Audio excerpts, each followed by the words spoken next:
To be honest, I thought you were going to say 37s. I'm like, come on, Isaac. We're going to have a You chat. might have to trim a little bit. Don't give this guy a Sawzall. That's awesome.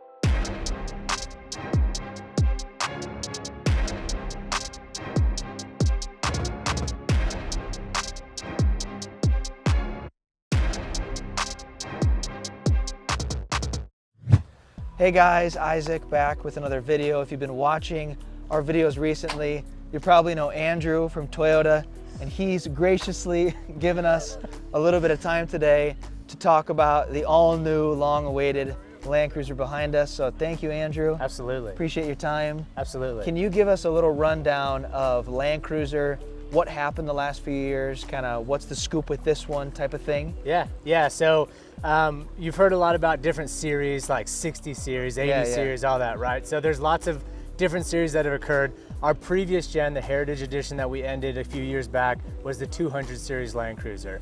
In other countries, we also had the Prado and we had the 70. I know we've talked about that before, right? Beautiful truck. Yeah. So those are kind of like our three main categories that we've continued on in the last little bit.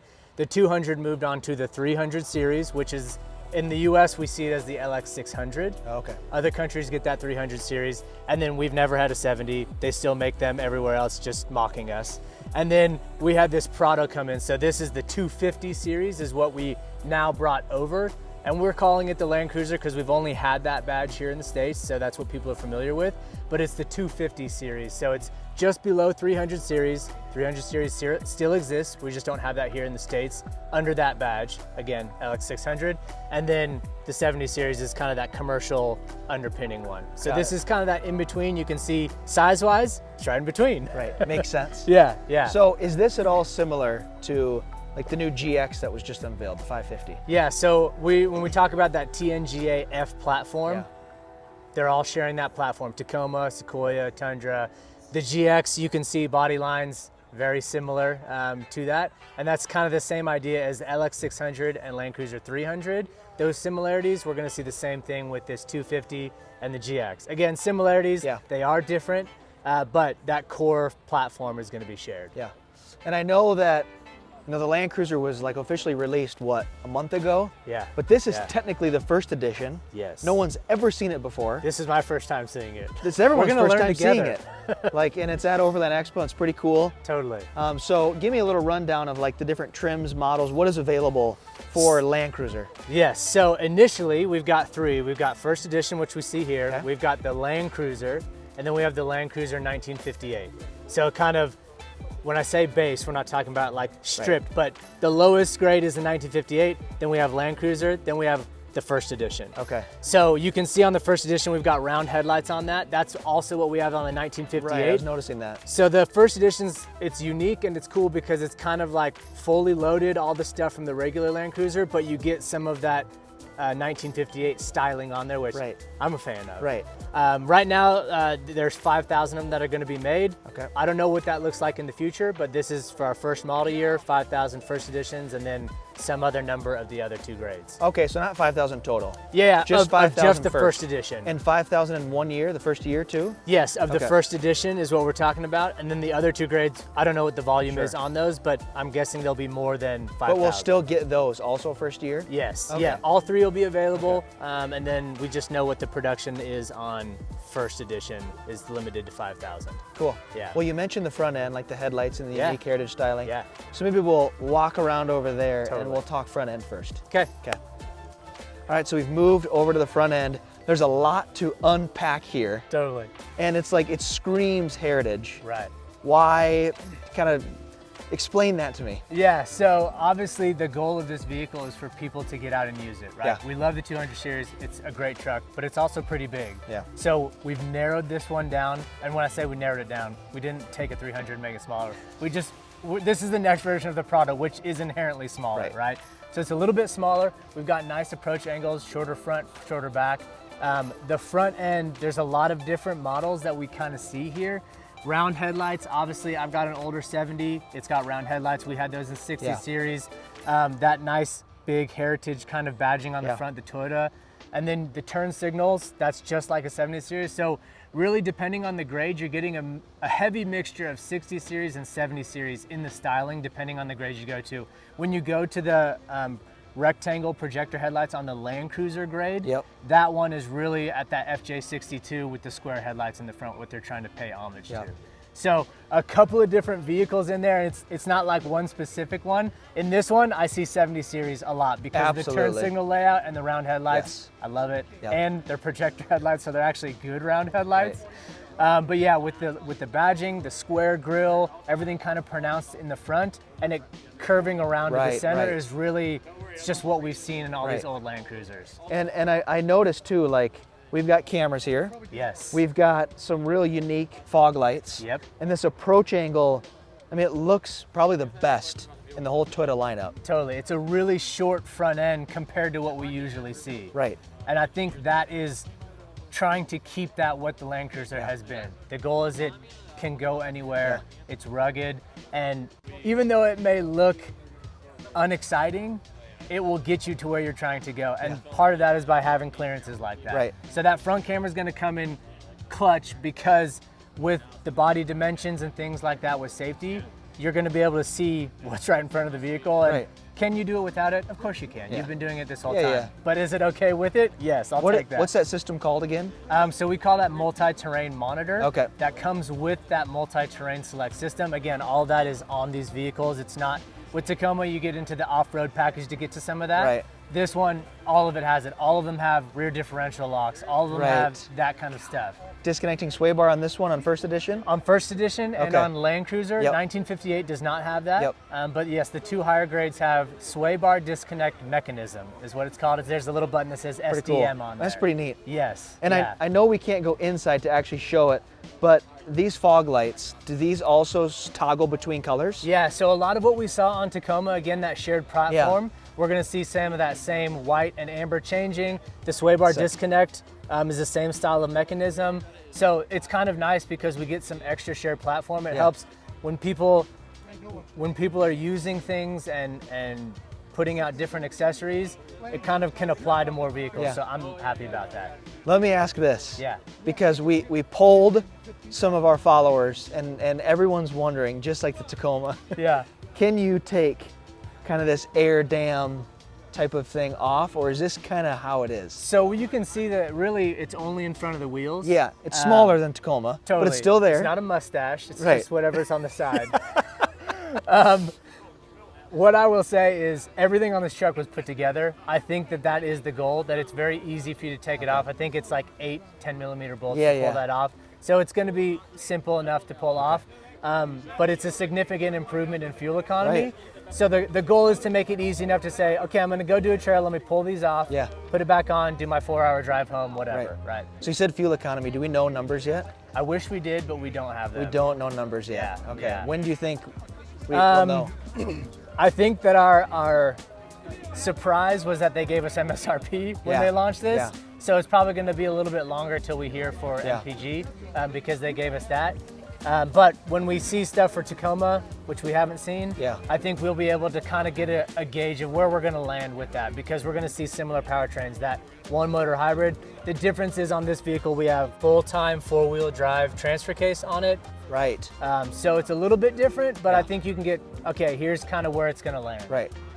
So I want to move to the side. I want to talk suspension, performance, frame, chassis, things like that. And again, I know we can't go inside, but at least we can kind of get an idea from the exterior, some of that. So let's walk over here. All right, so we've moved on to the side. Let's just chat all things first edition, all things Land Cruiser, all things capability. Like it goes without saying, this is a new color. I see some accessories on here. Run me through that. So this is Trail Dust.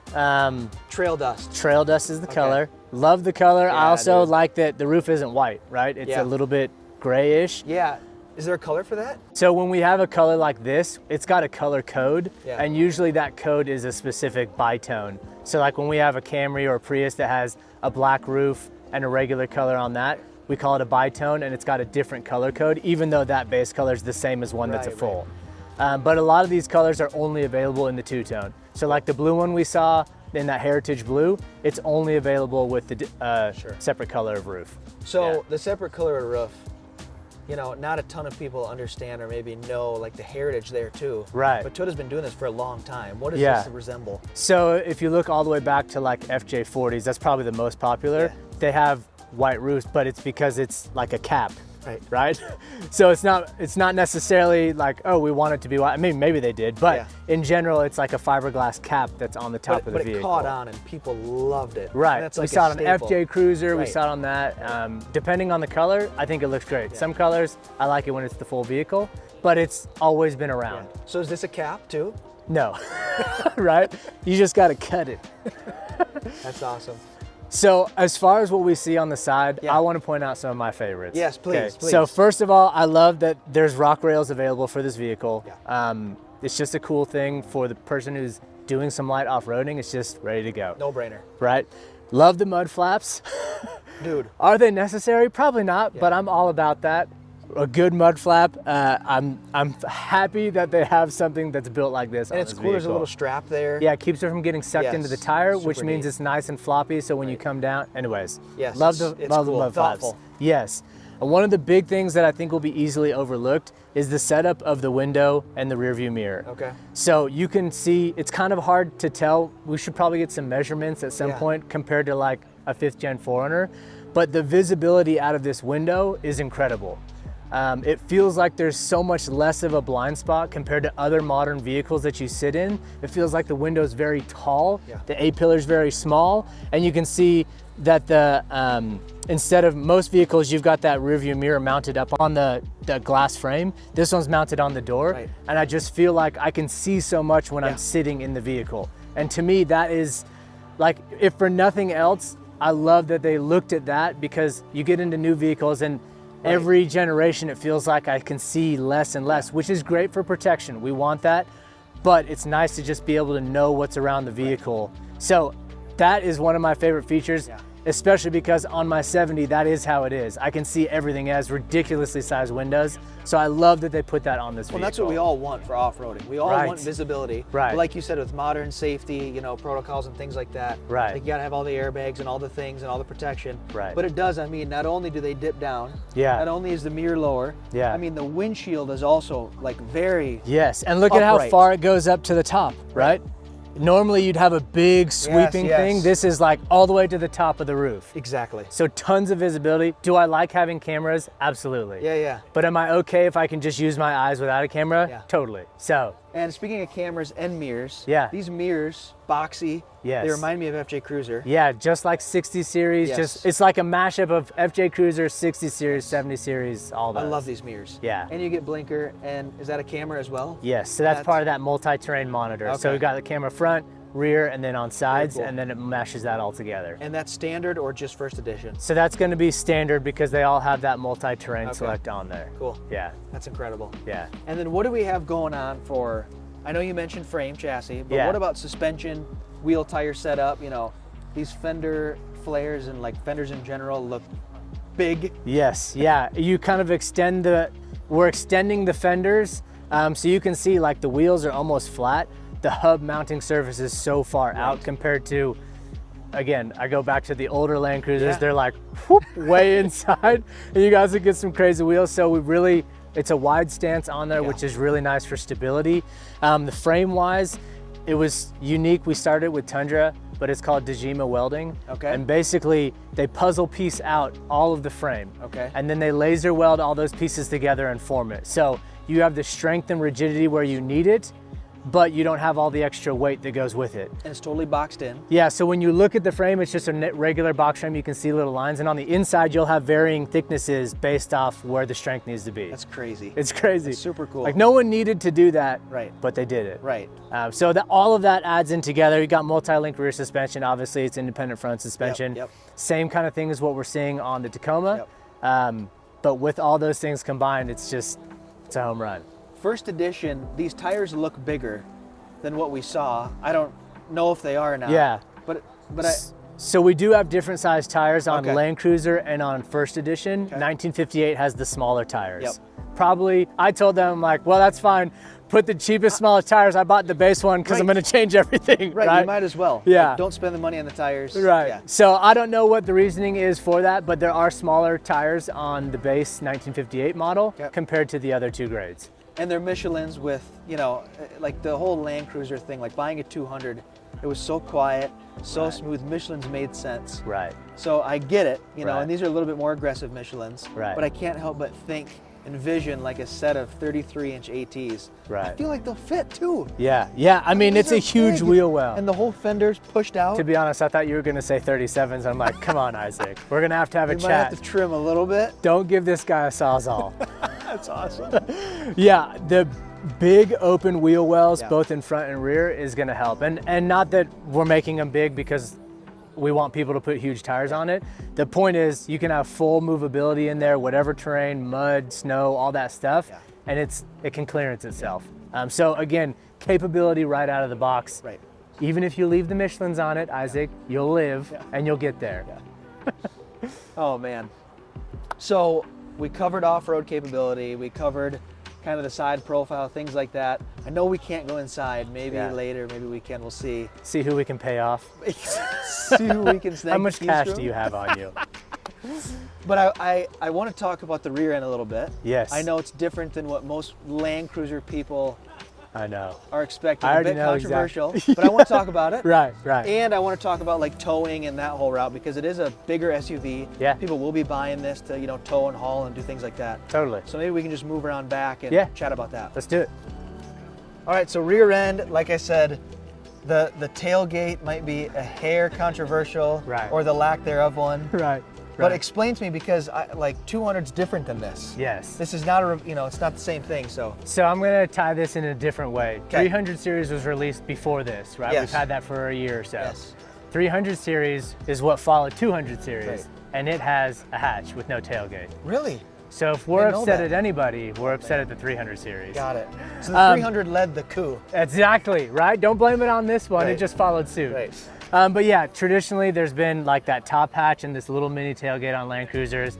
Same kind of comments about Sequoia's always had a roll down. Now they've got a pop glass. We're seeing the same thing.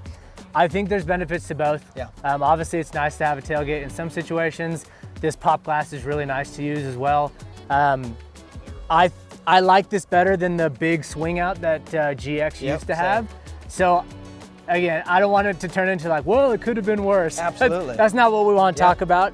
But that's the design change that we went with. So it's one large hatch. You got the nice push button on the side, pop glass on there. It's very fast to get in there. So I'm okay with the pop glass and not having a roll down. But it will be a little bit of an adjustment for Land Cruiser people. If you're a 4Runner owner, it's not a big deal. You're used to it. Yeah. But the whole rear end, like it just. And there's this cover right here. There's a hitch under there. So we've got 6,000 pounds of towing. Again, we're that same iForce Max 4-cylinder turbocharged powertrain that we have in Tacoma is in this vehicle. It's got a full-time 4-wheel drive transfer case on it. That's kind of like the main difference. So the transfer case is going to be different between those two. So does first edition, like the other ones, come with trailer tow and? Yeah. So under there, you're gonna have a 7-pin adapter, and then you've got that little trailer brake controller on the inside of the dash. Which is cool. I would love to show you, but it's right. locked. But 4Runner doesn't have that. Previous gen Tacoma doesn't have that. Right, but this one does now. Right, which is super cool. Yeah. I think does new Tacoma also? Yeah. Oh, really? Okay. Yeah, we should be. I don't know. Is that one locked too? It's locked. Okay. Yeah. They knew you were here. So they both have the trailer. Yeah, that little trailer brake. Tacoma may be a package. I need to look and see if that one's a package. But this one, there's a lot less packages and options because that's how Land Cruiser has traditionally. And you may not be towing a boat with this, but like the overland scene and like where the Land Cruiser, like the market it's trying to. You know, fall into. Yeah, like a little trailer. People are towing teardrops and off-road trailers, and so like even if I'm not doing it for a large trip, I just need to go and move this thing for some trail cleanup, whatever, 100%. Right? Yeah, trail cleanup, man. That's what I should have said. Yes, trail cleanup. 100%. I'm Isaac with trail cleanup though. Yes, like if you're hauling those 16-foot utility. Right. Seriously, that's perfect. Yeah. So it's great. It's all integrated in there. I haven't seen like the full assembly, but my guess is that it's similar to Tacoma, where we saw it was like welded into the frame. So it's stout, it's beefy, and Plus, it's like free protection, right? I just think it's cool that Toyota's going that route. Like, Yeah. they're giving us all the things that we've been wanting. Right. And I mean, they knocked it out of the park with this. It's capability out of the box. That's is. what we're talking about. It's Yep. Same thing with having the approved accessories program, all of that, which they're going to have stuff for this too. You can see we started with this roof rack. Yep. There's going to be those things where right out of the gate it can do everything that you need it to do, and I'm all for that. And the truck's ready to be, modded. Right. Like, it's angular, like there's lines to be cut, there's, ways to bolt things on. The roof is perfectly flat for a platform rack. Yeah. The wheel wells are big enough to be able to fit an oversized tire. I'm not saying that they designed it so it's easy for that. Yeah. But But the thought was there. yeah, I mean, people are going to use it, and I think that this is a great platform Yeah. to be able to customize how you see fit. Yeah. So Andrew, I know you own a 70. I know you're a pro on all things Land Cruiser. That is wrong. I'm going to give you a bit of trivia. 'Cause I Okay. think it's important. But can we talk specs? Yeah, And when I yeah. say that, like, it's pretty broad, but like motor specs, horsepower, things like that. Yeah. Approach angle, clearance is a big thing on this, for all of us off-roaders that are considering this truck is like our new platform. Totally. Yeah, just kind of run us through some of those numbers. Yeah. So starting off, like our dimensions are really close to an 80 series, which a lot of people are familiar cool. with. So wheelbase is 112. Okay. Again, following some of that stuff from 80 series, it's about 4.5 inches narrower than a 200 series. Okay. Which again, we didn't shrink a 200. It's a Right. different vehicle. Right. It's about 1.2 inches shorter than a 200 series. So we could just get a little bit narrower. It was the 200 series has some hips. Yeah. 200's a big truck. Yeah. Yeah. Horsepower and torque, we've got 326 horsepower, 465 foot-pounds of torque, pound-feet of torque, sorry, which is significant. It's gonna be fun to drive. Yeah. 6,000 pounds of towing. We've got overall length, so again, 193.7. Overall width, including the mirrors, is 84.2. Okay. Overall height is 73.2. Ground clearance is 8.7 inches. Okay. Running ground clearance is 8.3, so I think ground clearance is without the center pumpkin bottom half. Okay. And then approach angles, depending on the grade. So starting at the base grade, 1958 is 30 degrees approach, Okay. 22 degrees departure. Okay. And then the other two grades are 31 degrees and 22 degrees. And I know that number specifically is like hard to envision, Right, but if we show a shot side on, right. I mean, it's literally better than the Wrangler right here. I mean, we need to just get some specs because I think they're going to tell that same story. Right, like that, like the approach angle direct side on is seriously impressive. Yeah. And then, like you talk about clearance, it's like, obviously it's, being sold with a little bit smaller tires, so all Right. that stuff plays a part. But Yeah, so the tires on the 1958 are 245 70/18, and the other two vehicles 245. are 265 70/18. So they're smaller tires. Yeah, they're not small tires, they're just smaller Yes, tires. right. Right. But everything has an 18-inch wheel, so overall, like Right. our tires are, I mean, we sold, first gen 4 was like a 27-inch tire. Right. Like we've made Yes. huge strides here. Huge. 27-inch tires. Which is really good to like consider and think about. Like, right. because it's Over easy to time. think about first gen. They came with 35s. No, No, they didn't. They came with 27s. Yeah. Significant tire changes Exactly. over the years. Exactly. Yeah, so basically like 31s and 33s Cool. is kind of what we're looking at with these vehicles. Sweet. Yeah, other than that, it's those are like the key Yeah. items, and I think a lot of it is hard to visualize with numbers. Yeah. Obviously, I want everybody to just come and be able to sit in one. Right. But just kind of knowing what it compares to a vehicle that they have seen and maybe sat in, like a 200 series, taking 4.5 inches out of the width, I can tell you there's a lot of trails that 4.5 inches will certainly help you out on. It's huge. And not the people out just wheeling the heck out of these things, but a lot of stuff that I go on are just fire roads. Yeah. And there's a bunch of bushes hanging on the sides and all Right. that stuff. And yes, I like to keep my car looking nice. A okay? little narrower, the better. Right. Especially right. for Colorado trails. Right. But we also get that stability, right? Because we're pushing the flares out to cover the wheels that are Right. farther out. Which is sick. Yeah. I mean, that's what we see on Wranglers. That's what we see on Broncos. You see huge flares and the body's in. Yep. That's helpful. So I'm glad that that's what we're doing instead very of cool. make the whole body around it, right? So, Yeah, the styling just, it has me. Yeah, Yeah. I'm all for it. Like I said, there's already an exit strategy. Get these kids out of a van, out of car seats, and convince my wife she needs Yes, this. Exactly. And then find a third row seat somewhere. That's right. We'll make it happen. Bolt it I know in. how to weld. Exactly, exactly. Let the modding process begin. That's right. Cool. Yeah, they'll probably fire me as soon as I do that. Well, I know that there's a ton more Yeah. that we could talk about, like the interior, Yeah. other specs, things like that. And there's also more info that hasn't been released yet. Right. This is all still pre-production stuff. Yeah, this prototype is stuff. what we have from the news release, Right, right? right. Press release. So we'll get more information. You know, the more that we find out, the more that we hear, we'll keep delivering. But thanks a ton for, Absolutely. like, this was super helpful, and I Yeah. hope it was helpful for you guys. So thanks Absolutely. again, and yeah, we'll catch you guys in the next one.